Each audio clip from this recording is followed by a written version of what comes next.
Guys, welcome back to Between the Ropes TV.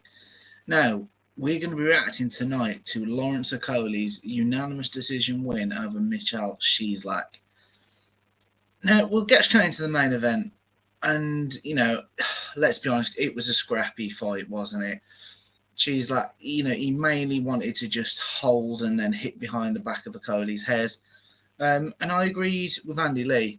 At some point, the ref needed to stop just pulling them apart and warning them and start actually taking some action, because at times it was like a wrestling match. It wasn't the best fight at all. Okolie, he was good at range, and he had success constantly at range, jab, right hand, and that right hand landed. But I think, the great for Okolie to get the win, and also great for him to go the distance and get some rounds in the bank at world level, because Cieslak is a great fighter, in fairness to him. Only lost to Makabu previously, so at cruiserweight there is some pedigree, and Okolie's not really had those rounds since he won a world title, so that is positive. And he did score the knockdown in the fifth round, which Cieslak did well to recover from. Again, more success with the right hand to get that, but it just wasn't a great fight. They were talking beforehand about Okolie needing that sort of standout victory if he's going to go on and unify. And that's what we want to see, isn't it? They had Marius Bradis there tonight doing a bit of an easy job of punditry through no fault of his own. Just a bit of a language barrier. He speaks English, but it's not the best. So worth checking out, in fairness. It was a little bit entertaining at times. Tony Bellew did his best to help him get his point across. But I still don't think he's got that performance tonight. This was an opportunity. If he'd have got a good stoppage, we'd all be thinking, wow, let's get these unifications and then get up to heavyweight. But after that, it'll probably help him get the unifications, because it wasn't a great fight. As I say, it's one of those. So we'll see. We'll see. Main thing is he's retained his title. But I've got to move on. We have had a good night of boxing tonight, particularly after last night. We had Galal Yafai and Carlos Batista in the chief support. Now, a lot's been made of Galal Yafai's professional debut, coming in at a 10-rounder for the WBC International Flyweight title. That brings pressure. We've done posts ourselves this week about this being, the next Lomachenko possibly. And Yafai sort of took a step back from that and said, no, I'm not the next Lomachenko. But if you haven't seen it, watch his fight, guys, because from the first round, he looked strong, he looked fast. The angles that he was finding to hit Batista with, I felt for him. Batista, he was getting welts all over his face. The eye was swelling. Just as he was protecting his head, Yafai was going to the body. He showed such variation, and it was brilliant. He got the stoppage in the fifth round, got a knockdown, and I think, to be fair, Batista was sort of, he was going out of it, but his corner did throw the towel in. So Yafai, the sky's the limit with him. I think, he's got the real ability to become a superstar. There's some big flyweight fights out there for him through Matchroom and DAZN. And I think he can go through the weights as well, which is really exciting. Massively one to watch. Only slight criticism, and I don't know if it's a criticism as more of a let's just not have a total arse lick of him.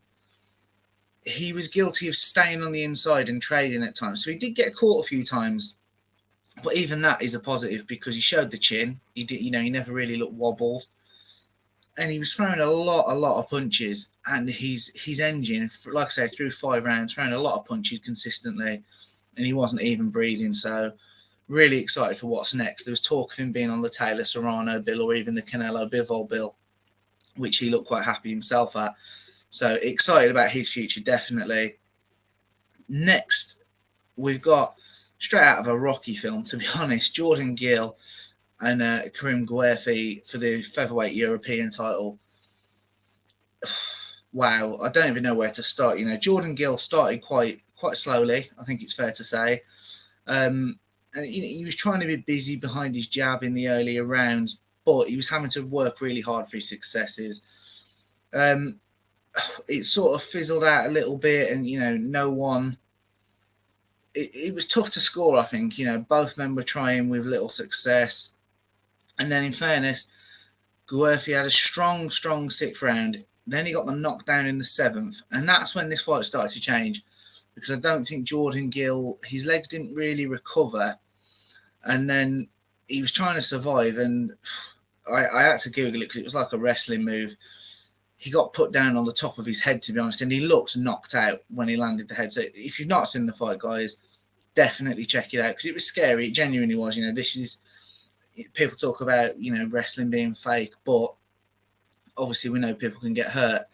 And he was lucky to avoid a serious injury, but his legs didn't recover then. And this is where it got a bit special, really, because for the rest of the 7th, 8th, and 9th, Dave Caldwell, we've shouted him out before on this channel. He's doing some brilliant work with some of the best talent in the country.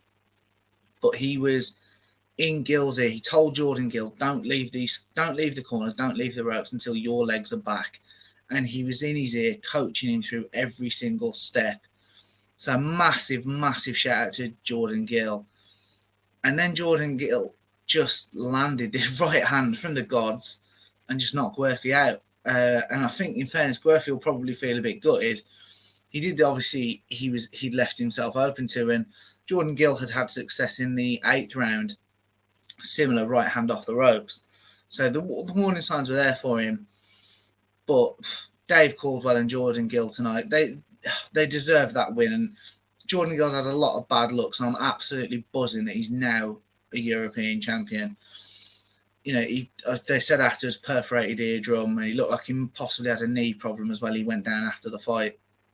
So there'll be a healing time for him, but massive shout out to Jordan Gill. We are fans of his on this channel, so absolutely buzzing to see him get the win, to be honest. And as I say, check that fight out because it was truly dramatic. Next up, we've got Anthony Fowler and Lucas Maciek. Now, this was Fowler's middleweight debut, although the fight was made at 163 pounds. And he looks healthier at the weight, I think it's fair to say. Definitely it's the right move. Possibly he stayed at light middle too long. Early rounds, I'd probably say Maciek was on top. He was causing Fowler all sorts of problems.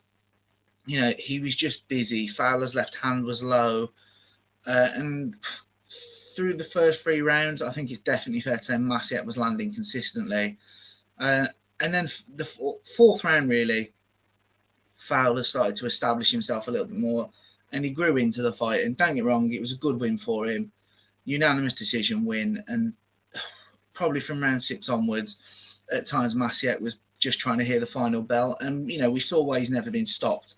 A lot was made of that in the build-up, and we saw that tonight. So massive, massive respect to Maciek. And again, the Polish crowd made for a great atmosphere for him as well.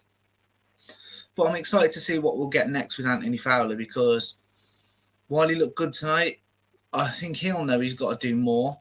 And, we saw this with Felix Cash as well the other week. I was impressed with the win, but again, he's got to do more. And this domestic middleweight scene is bubbling away nicely now.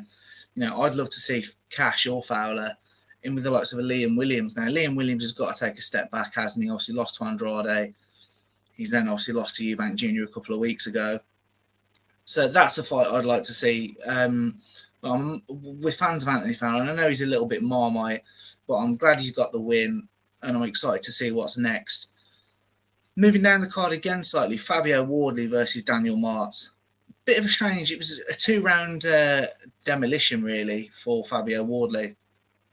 And in the first round, I think it's fair to say he's frustrated with himself. His corner was frustrated that, in between rounds, they were asking him, what's his power like? And Wardley said, nothing, he's not troubling me. And they sort of said, well, get to work then, which is quite entertaining. And then Wardley, he got the stoppage, really. He landed on Daniel Martz. And Martz, he went down. And to be honest, when a fighter, they come over and they're looking for a way out, truth be told.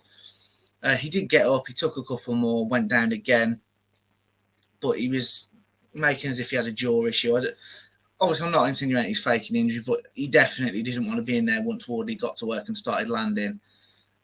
So fair play to Fabio Wardley. He moves to 13-0, 12 by stoppage. And the DAZN team were talking up the Nathan Gorman fight for a British title, which that'd be a great fight. And I'd like to see that at some point in the next few months. I think Wardley could probably do with another one. because his record's good now, and by fights you'd say he's ready for that sort of a fight. But he's not. He's never really got the rounds. You know, obviously a lot of stoppage wins, a lot of early stoppage wins. You know, blew out Nick Webb in a round, and there's been a few like that. So I think it's tough to match him, but he could do with a fight where he's going to get some rounds in. I think he'd benefit massively from that. And then now, this one I'm actually personally excited about. You know, it's no secret on this channel I'm a fan of the Hatton family. And Campbell Hatton tonight beat Joe Ducker. That was a step up in opposition for him as well, in fairness. He did get the stoppage win. Waved off with 50 seconds to go or something of the sixth and final round. But he looked so much calmer tonight. He boxed quite well. He wasn't trying to force his work and rush anything. It was just a better performance from him. And we're starting to see some real quality from him. The only thing that I would say is I think he needs to start sitting down on his shots a little bit. He's still a young man. So, you know, whether that, you know, the traditional man strength is there yet, that's a different story. But he was landing consistently on Joe Ducker tonight. And Ducker, he did look troubled, but, you know, never sort of in danger of getting stopped, really. And I think by the end, the stoppage came as much fatigue as much as anything else, if I'm being brutally honest. But taking nothing away from Campbell Hatton, you know, that guy, in fairness to him, yes, he's got the family name, which has obviously given him opportunities, but the pressure he's under, the shows he's fought on, the spotlight, the slagging off he gets across social media, to have overcome all of that and, you know, putting a performance like that tonight against an experienced operator in Ducker, fair play to him. And I think that's the thing, you know, relatively limited amateur experience. As long as he's showing those little bits of improvement fight on fight, I think he'll get there. I think the key is, and I don't think he will be rushed, but that is the key. I think don't rush him. You know, if he gets to 15-0, but he's never really fought anybody, I don't think that'll do him any harm. He's getting the rounds in, which is good. Or it'll just keep helping him build experience. And, you know, with Matthew Hatton and Ricky Hatton guiding him, as long with 258 and Eddie Hearn, he's got all the pieces to the jigsaw. He's just got to work out a way of making it fit. And I think he's clearly putting in the graft. So massive respect to him. He's gone to 6-0 now with 2 stoppages. So hopefully he's building now, you know, back-to-back stoppages as well. So hopefully that he can get on a little bit of a roll now and build his confidence, because he's going to need a confidence booster with the sort of slagging he's had. And then before the bell, 2 fights. Obviously, John Hedges moved to 5-0, so shout out to him. And another Olympian made his debut, Chev Clark. He also got the win. Very, very excited for both of these fighters. You know, Hedges has moved to 5-0. Obviously, Chev Clark, that was his first fight, first win. But, you know, overall, this is a successful night for Matchroom Boxing. All of their fighters won. You know, Jordan Gill's now a European champion. You know, Okolie now, really, it does have to be unifications or move to heavyweight. But it's a good British card. And I'm a fan of the Sunday night boxing, guys. We'll wrap it up there. Let us know what you think of the card tonight, the results. Also, let us know what you think of the Sunday night boxing concept, because, you know, it is a change, to be fair. It's something to look forward to on a Sunday night as opposed to being a little bit bored. So now I'm buzzing for it. And obviously, don't forget to hit those all-important like and subscribe buttons. Thank you, guys.